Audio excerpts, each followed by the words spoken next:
and welcome to the Menopause Mindshift Self-Love Podcast, where we are inspiring women in menopause to unleash their inner queen, write their own story, and define their own menopause journey. I am your host, the Menopause Queen, Lisa R. Triggs, certified menopause coach, certified neuroscience coach, motivational speaker, and best-selling author of The Menopause Mindshift, How I Unleashed My Inner Queen, and you can too. This is a space for real, honest conversations about menopause, because menopause isn't just about hormones. It's neurological, it's emotional, and it's deeply personal. After 20 years of navigating menopause, I've learned that what most women are missing isn't more information, it's a different way of seeing themselves. And in this podcast, we talk about what's really happening in your body, your brain, and the tools that support you in feeling better. You'll hear from inspiring guests, as well as the insights and perspective shifts that changed everything for me. Because self-love in menopause isn't a luxury, it's the foundation. So if you are ready to think differently about menopause, reconnect with yourself, and define your own journey, you are in the right place. Hello and welcome to the Menopause Mindshift Self-Love Podcast, where we are inspiring women to unleash their inner queen, write their own story, and define their own journey. I am your host, the Menopause Queen, Lisa R. Triggs. I'm a certified menopause coach, certified neuroscience coach, motivational speaker, and best-selling author. I'm so excited about my conversation today because we are all authors of our own lives, and the reality starts in the mind. Today, we're going to be talking about how you can reclaim your authorship during menopause, loss, and life's biggest transitions. It starts with reconnecting to yourself through your breath, nervous system, and learning to trust yourself again. I'm joined today by Romy Limenes, a certified breathwork facilitator, trauma-informed coach, and author of Broken to Breathful. With over 20 years experience in nursing and healing, Romy discovered real transformation happens when we stop abandoning ourselves and learn to return to our true selves. She helps women navigate menopause, loss, burnout, and life's big transitions through breathwork, nervous system regulation, and embodied practices. Her approach to self-love goes beyond self-care. It's about building deep self-trust and the capacity to meet life's challenges with steadiness and resilience from the inside out. Now, anybody who's listened or watched this podcast before knows that this speaks to me. That is what I'm all about, working on ourselves from the inside out to live the lives we want, be the best version of ourselves. So welcome, Romy. I'm so excited about this conversation and really resonate with your message, what you do. So I can't wait for myself and everyone else to hear more about who you are, who you serve, and what made you decide to write your book and get into this work? Let's start with, tell us more about who is Romy. Yeah, thank you so much, Lisa. Thank you so much for having me and that beautiful introduction. Who is Romy? Let's see. Well, gosh, these days I feel like I'm lots of things. I think that's part of my rediscovery, if you will, or maybe remembering. That's okay. I We am discover a we're new mother. versions of ourselves. Yeah, absolutely. I worked for many years, like you said, in healthcare. I have children kind of later in life. I was just telling you, I'm also navigating menopause, but I have a 10-year-old and an almost 13-year-old. So I'm sort of juggling midlife, yet still with young children. It came to this work after a very prolonged, hard season, lots of traumas, including divorce, a couple of other events. One of which was a tree literally falling on me and my children very early in COVID. And I knew, and we basically walked away unscathed. We probably should have been killed. Wow. And that's a big part of my whole tree metaphor that I now use in my framework and my teaching and kind of my I knew there was meaning to it. I didn't know at the time what it was. I knew that God, the universe, whatever your language was was speaking to me in this because it's so unusual to a be hit by a tree and survive, right? Yes. So I but that was not the only event. There was other things. The event that I write about in my book that came a bit later was I was assaulted, but then I was criminalized when I reached for help. When I called the police, I was criminalized, and as a result of that prolonged legal battle and the demolition of my life as I knew it, including my profession, my sense of safety, my trust in the systems that I had worked within, and I felt completely failed to advocate, protect me, serve me, etc. So, and then I also had simultaneous. I was going through a divorce, and then I had a lot of simultaneous family estrangement, so it was a lot at once. It was this massive disruption, if you will. And I basically realized that nobody was coming to save me, that this was it wasn't a system, an attorney, a journalist to tell my story, because trust me, I tried. I tried to tell my story again and again, and nobody seemed to care, which is a big part of the reason I wrote my book, because I thought, well, I care and I'm listening. Hmm. And I say that this book was my RSVP in a sense, because I wrote this book as it was a huge part of my healing. I needed to use my voice, reclaim my voice, because I had been stripped of that through the criminalization in such a way that I had never imagined. And so a big part of even the beginning of my personal healing was I knew I needed to express it, less because I needed to convince others, but more that I needed to get it out of me and to Hmm. also honor it, if that makes sense. Hmm. So I wrote this book, but really this book is about the framework that I discovered that I was leaning into as I was healing. And so I mentioned that I realized that nobody was coming to save me and that I needed to save me. And I realized that I had lived a lifetime of being I was 51 when this happened. This was 3 I'm 54. So it's been a few years that I'd lived a lifetime of really self abandoning myself, like many of us do. And we don't do it because we're failing. We do it because we are adaptive and intelligent, and our nervous systems do these things to protect us, etc. But I realized I saw the pattern with this massive disruption in my life. And it led me to this path of what I call self return. And it started with the basics, with learning to be safe in my body, learning to feel that I could create calm from within, learning to use my breath. For example, I became a breathwork facilitator at that point because I felt this calling that was going to help me personally. I didn't know if I wanted to teach it, but Hmm. I knew I wanted to learn it. So I went that route. And that was an inroad, but it wasn't just breath. It was radical self love. I would say that was my first primary, what I speak to in my book. I call them lifelines. So I created this framework, if you will, not out of theory, out of true life of survival that turned into safety again, and then self-trust again, and then sort of remembering, and so this is now the work that I do. And I work with women that are navigating hard seasons, including menopause, because as you know, this is a big life change. Hmm. And the truth is that this framework, it applies even in the good moments too. You don't Hmm. have to be navigating a tough time to actually learn to stay connected to yourself.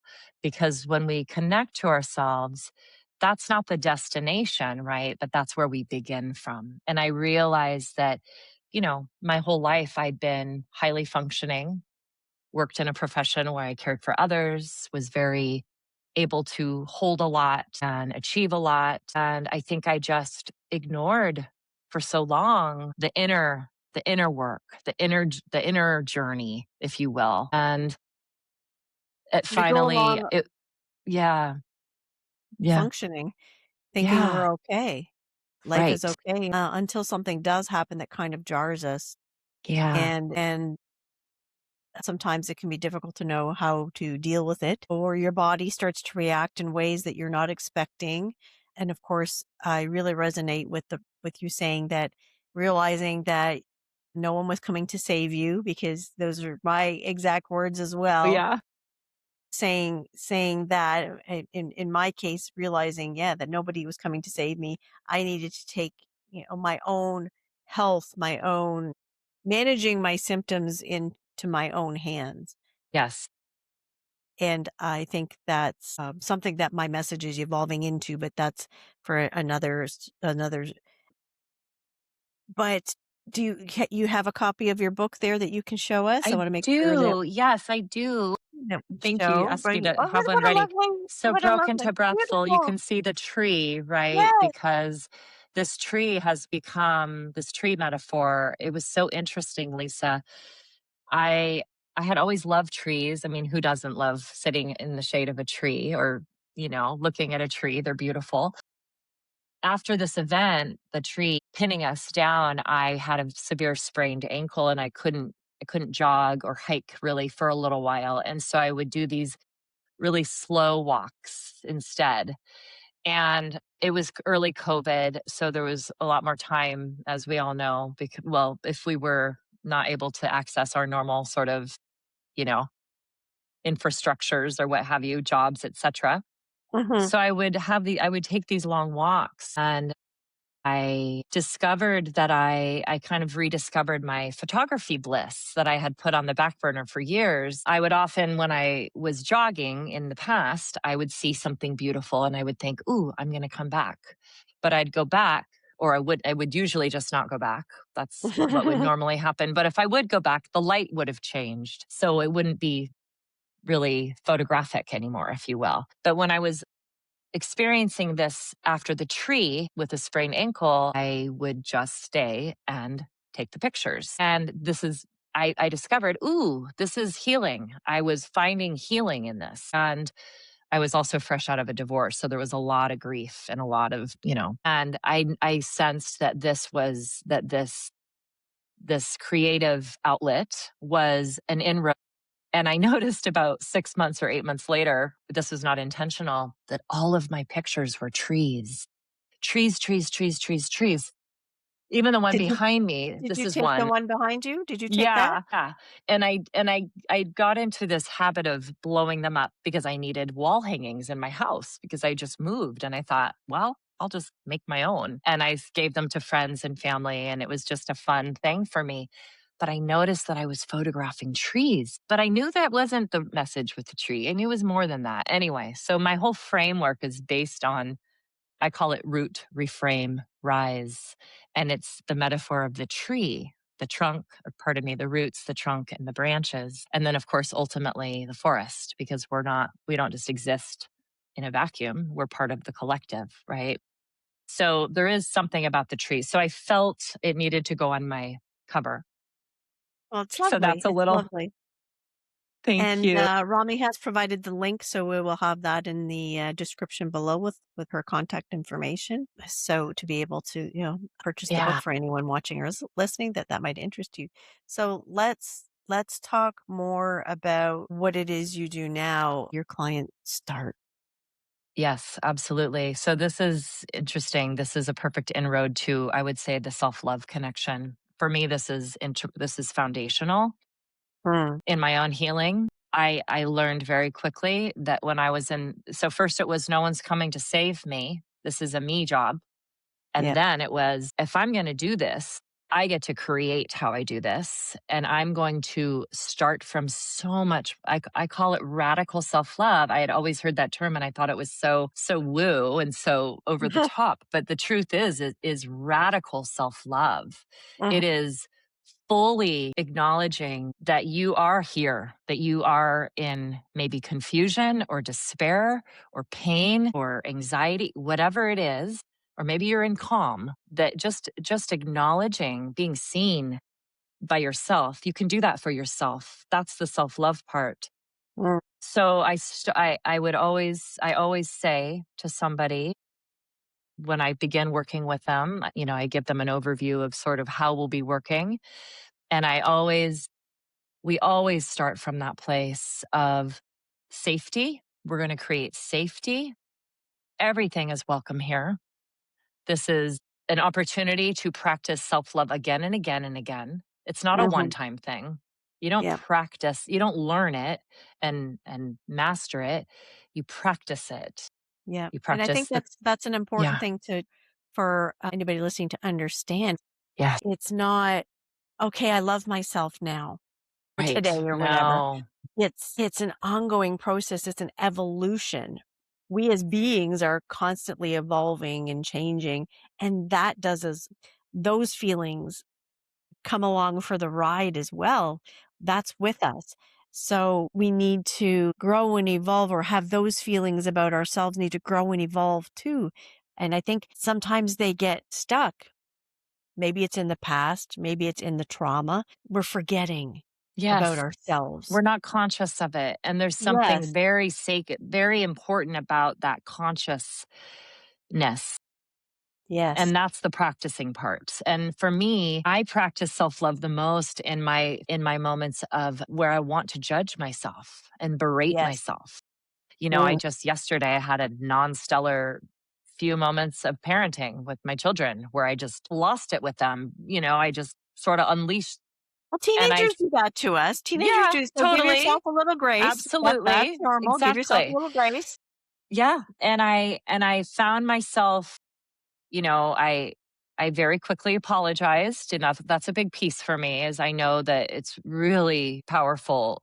We're gonna continue to mess up. We're not perfect as parents. We're human. And being able to tell your child that and be vulnerable and say, hey, I shouldn't have spoken to you that way. I was feeling really emotional and I was feeling whatever. It's a learning opportunity. It Yes. models to Yes. them that you can be imperfect and you can show up.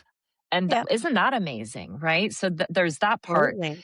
But I also Absolutely. do that for myself. It's like that internal dialogue of, okay, it's okay. It's okay. Yeah. That was, that you're right.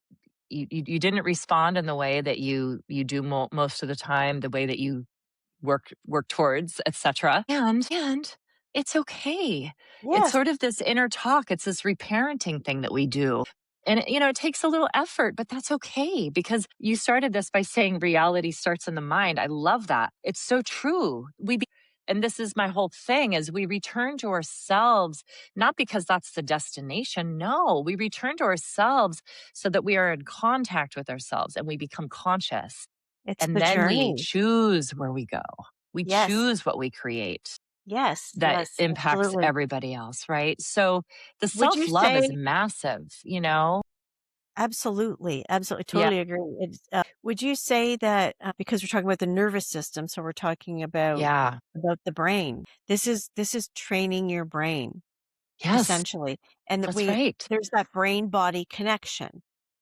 The brain actually doesn't know the difference between some things, Exactly. but we allow our emotions to take over the brain. Yes. Yes. Maybe that's what happened yesterday for a brief moment, or for whatever reason, something else probably going off that you were reacting to, and then your teenager came to you and just happened to catch you in that moment. So you reacted, kind of thing. Yeah. And Yeah. and you're right. That's okay because they need to know that we're human, and then but also the fact that you acknowledge that as well, and say, you know what, I'm sorry. I let my emotions get the better of me, but Yeah. that acknowledgement is a big thing. And that's part of the journey, because It once we is. do acknowledge that, then you can process that and say, okay, I'm aware of this now.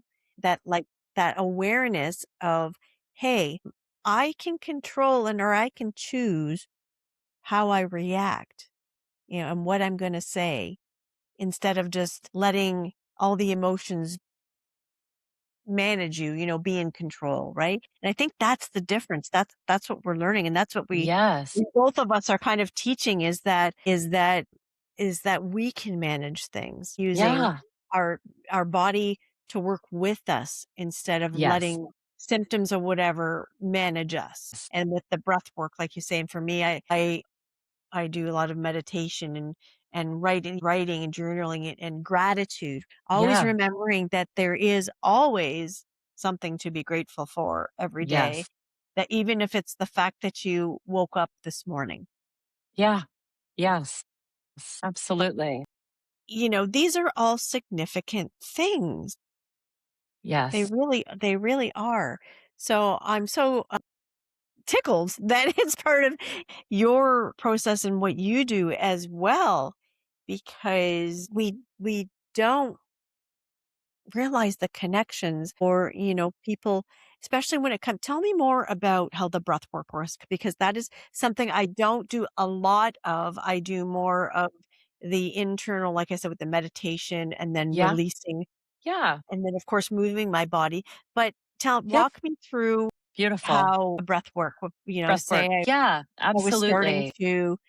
starting my emotions are starting to take over right now.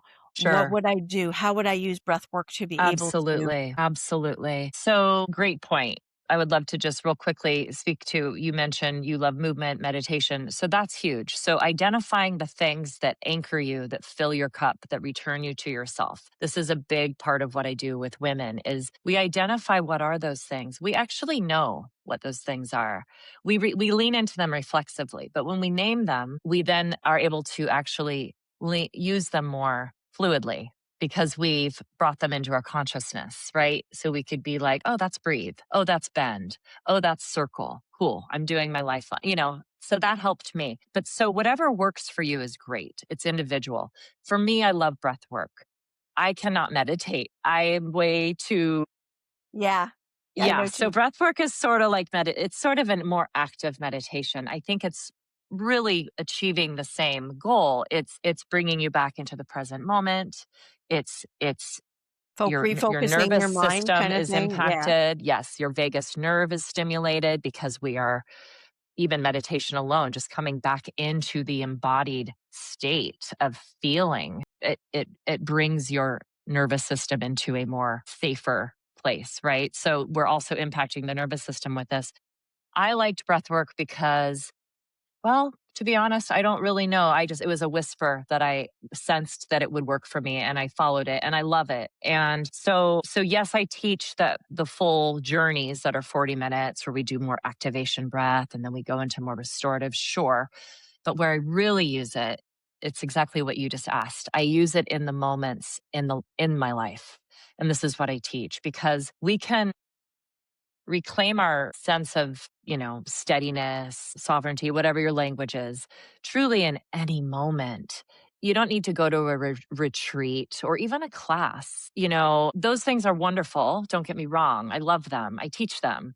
But the beauty is that we get to translate these into real life. And so breath is really amazing in that way because breath work is really just breathing with awareness and shaping the breath. And Through, because I know we heard box breathing. yeah. What are the Yeah. benefits? And for anybody who doesn't know what box Sure. breathing is, it's a count in of 4, you hold 4, and then you release 4. It's all in Yep. things of 4. Yep. That's Is there right. a fourth one so that it makes Yep. the And then box?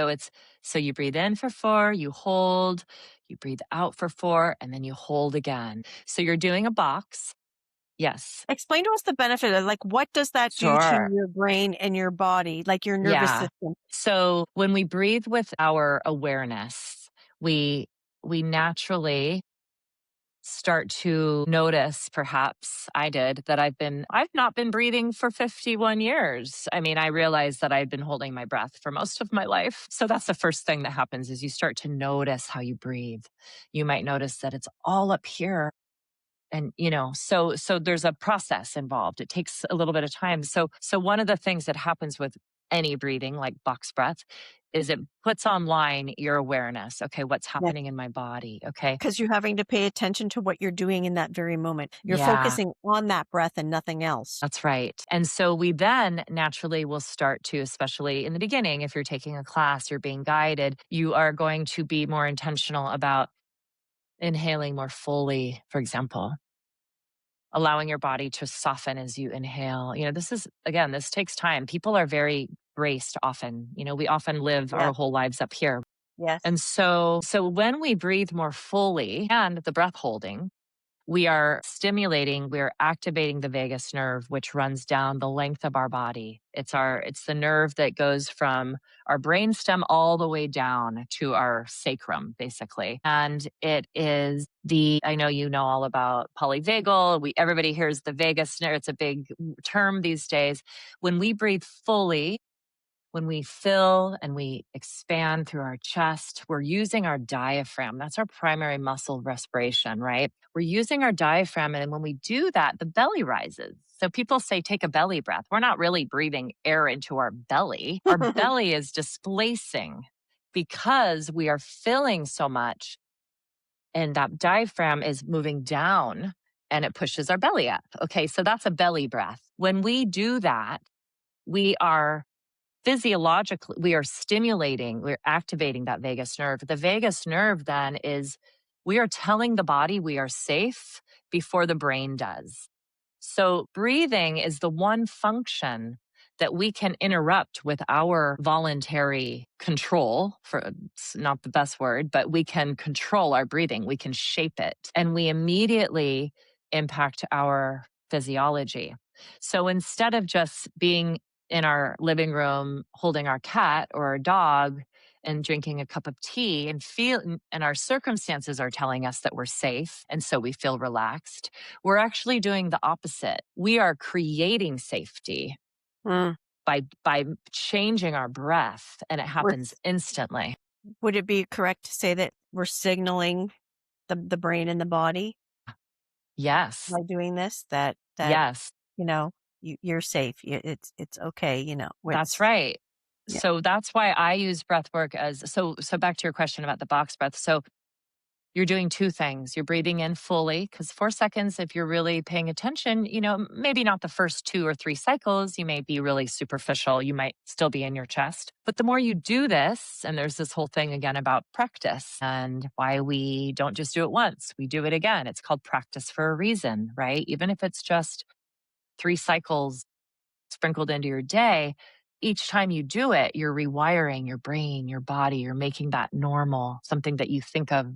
So the more we breathe, so maybe by the third cycle of that box breath, you're actually really filling and you're expanding. So now you're really getting into the breath, then you're holding. So that's an additional way to signal safety to your body. Your body, it activates your vagus nerve and it provides safety from within. It's saying you are safe. And so we continue to do this. So I like box breath.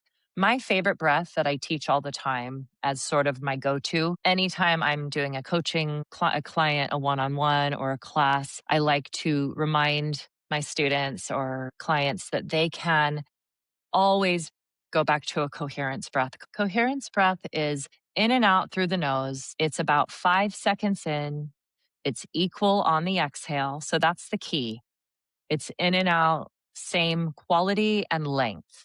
You can play with it a little. You can turn it to 8 seconds. Sometimes you might notice that sometimes when I'm feeling really anxious, I'll take like a 20-second inhale, but it's a Yeah. quick 20. It's like 1, 2, 3, 4. I'm sort of doing it quickly. It's helping me calm down.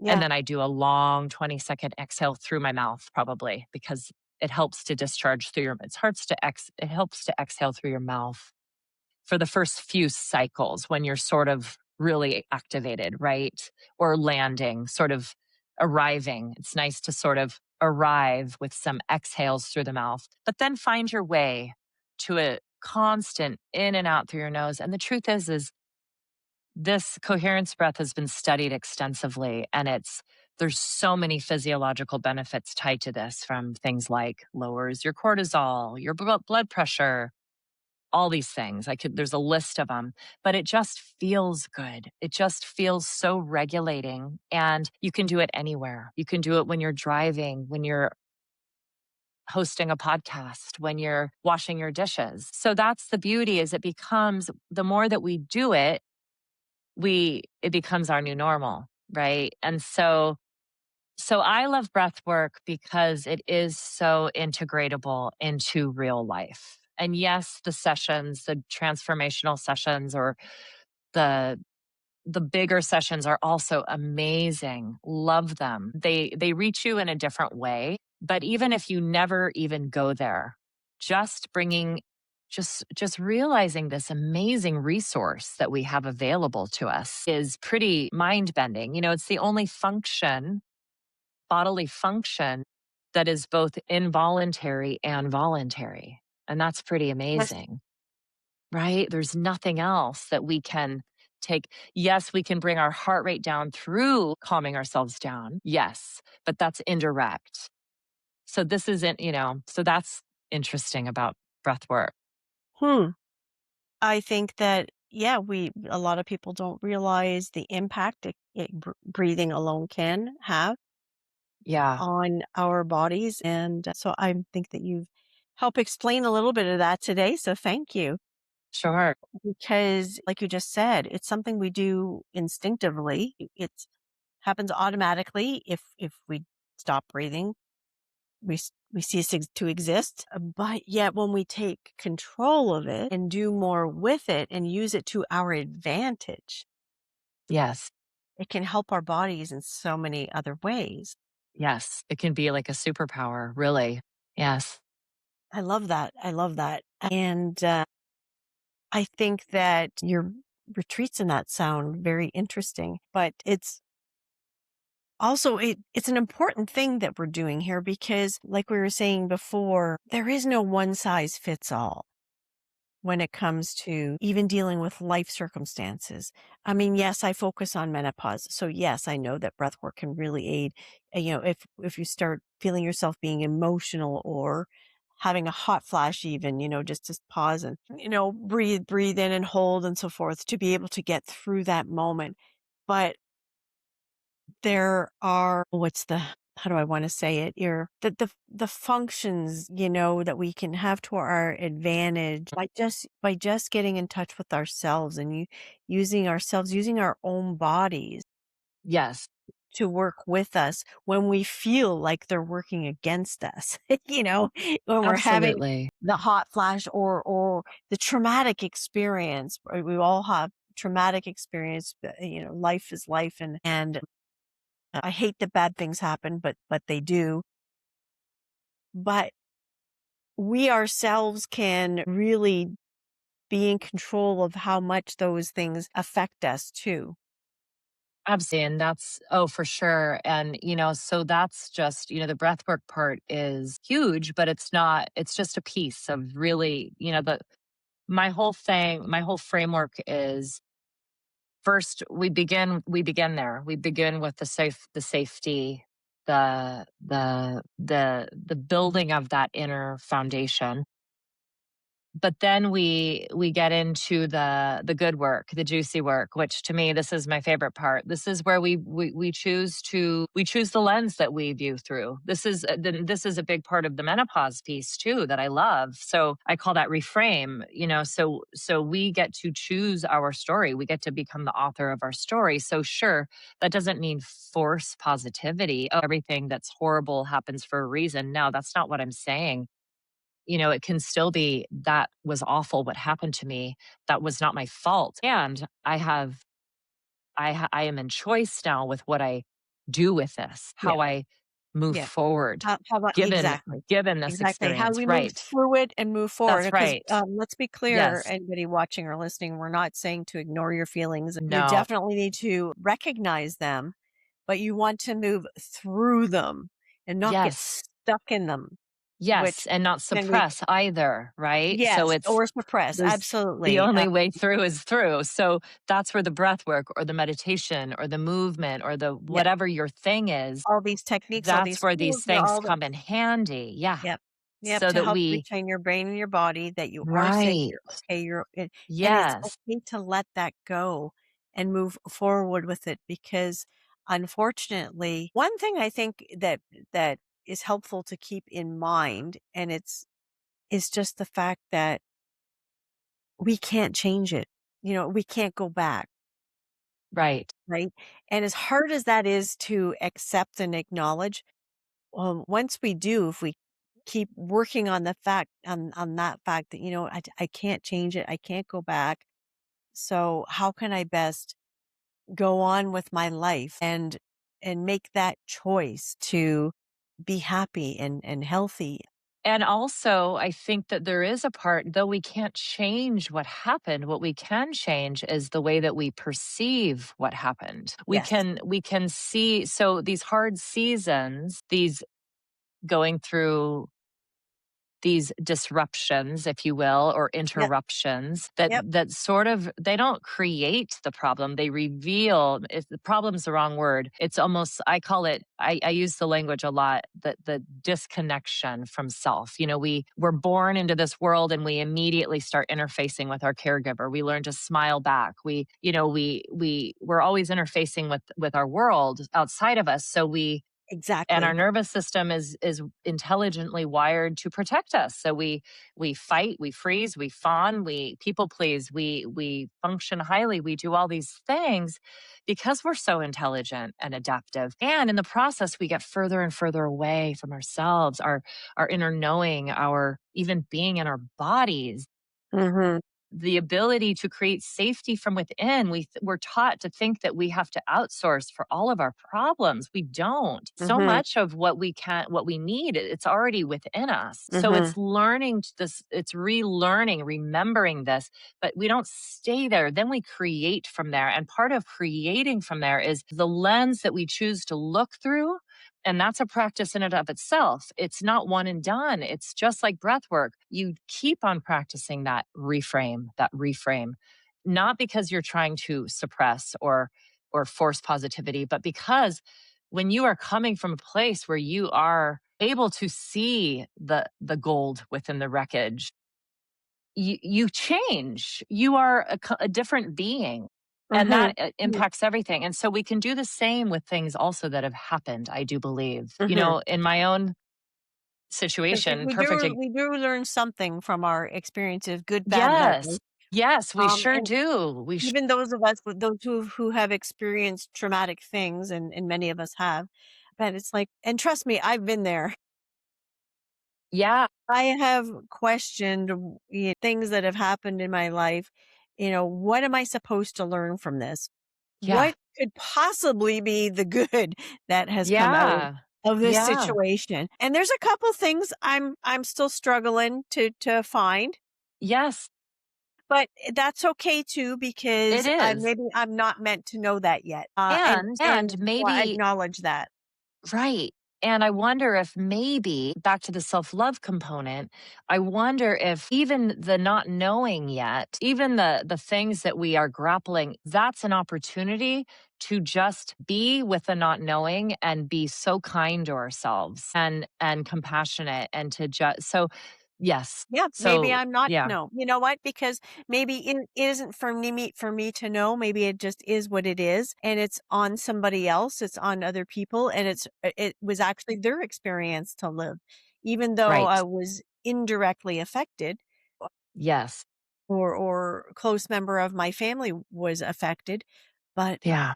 maybe, or I've often thought was the lesson for me to pay closer attention or something like that. But I can't Yeah. go back and change that. It is what it is. That's right. So That's right. I just make sure that I pay closer attention now. Yeah. But Yes. these are the things, and it's important to say, I think, that these are all human things. Like, a lot of us, so many of us go through these thought processes. Yes. And to acknowledge it and be able to move on from it, not get stuck in it, Yeah. like we've been saying all along, let it control us or manage us. And I don't know, there's a lot we can learn, there is a lot to learn in this life, and from our experiences, and what we choose to learn and how we choose to think about what we learned, I think makes the difference between a happy life and an unhappy life. Absolutely, absolutely. And even real quick, I know we're probably coming up to it, but I love the back to the menopause Sure.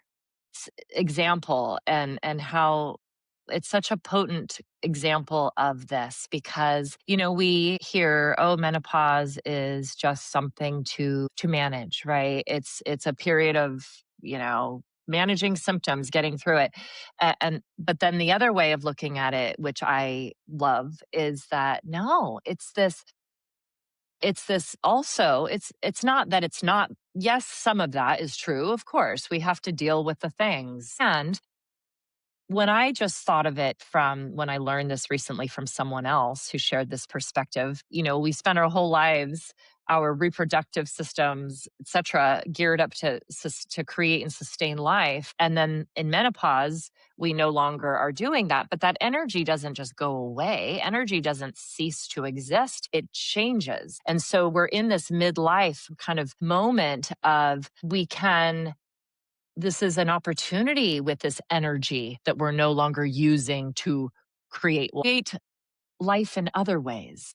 Mm. And so that's a reframe. That's Mhm. reframing it from I'm in Use the menopause. energy I don't ourselves. have any Yeah. estrogen. Now I have to go figure out HRT or not or whatever. I Yeah. have to do weight bearing, all the things, all the logistic stuff that we are still dealing with. We have to live in reality, and we can also reframe it gently. And how does that feel just in your body? It Mhm. produces a change. So I love that. I love that about our constant ability to author our lives, to Yes. to always be checking in with what it is, what lens are we looking through Yep. in this moment. Mhm. And sometimes you just need to stay in the crappy lens. That's another one of my lifelines. Feel all your feelings. I'm not Yes. saying bypass your feelings. Nope. Be grumpy, be pissed off, be angry. Feel that, move it, breathe it, cry it, express it, use it. And you might have to do that again and again, maybe 1,000 times before you're done with that. That's okay. We get to do that. And we also sometimes are not in that lens. So that's the beauty. We drift away and we come back, right? So, yeah. It's an interesting thought because I always talk about, There. and I think Yes. those of us who get stuck there are the ones who end up with mental health issues Yes. and even physical ailments. I Absolutely. know that even from my own experience because I did it. Yeah. I Me too. allowed all that Absolutely. outside stuff Yep. that you're talking about, Absolutely. and what you said earlier about even when we're born, we're Yeah. smiled at, so we learn to smile back. And I thought that really kind of struck a chord. I thought, oh my God, yeah, she's right. When we're right from babies, we're taught to Yeah. respond to our outside world, and at one point do we get to figure ourselves out? Yeah. Right. Menopause. I Yeah, mean, it's yeah. sort of our rebirth. And for If you some think women about it is. it. For some women, they are just figuring themselves out because Yes. they've been Yeah. living that outside world for so long. I know Absolutely. I was like, I would let other people dictate whether my happiness. Yes. Not Yes. anymore. Right. I don't let other people's happiness.